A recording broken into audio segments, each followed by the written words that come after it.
উপনিবেশবাদ, সাম্রাজ্যবাদ, দখলদার ব্রিটিশ বেঙ্গলের যুগ থেকে নিয়ে 2025 সালের আজকের দিন পর্যন্ত যারা এই বাংলার ক্ষমতার মতমদে বসেছে তারা শোষণমূলক, নিপীড়নমূলক সমাজ ব্যবস্থা কায়েম করেছে।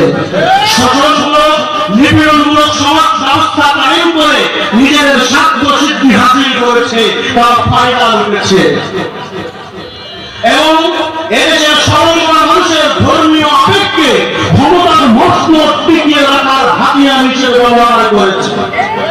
কেউ আমার ধর্মকে রাজনীতি থেকে, কেউ আমার ধর্মকে রাজনীতি থেকে বিচ্ছিন্ন করবার পায়তারা করেছে।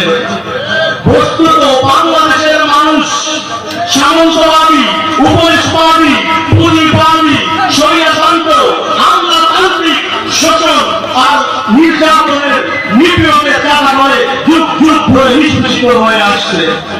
বাংলাদেশে আজকে অপসংস্কৃতি করার কাছে ছেড়ে গিয়েছে। দুর্নীতি আজকে বাংলাদেশের রন্ধে রন্ধে প্রবেশ করেছে। আজকে আমাদের শিক্ষা ব্যবস্থায় দুর্নীতি, আমাদের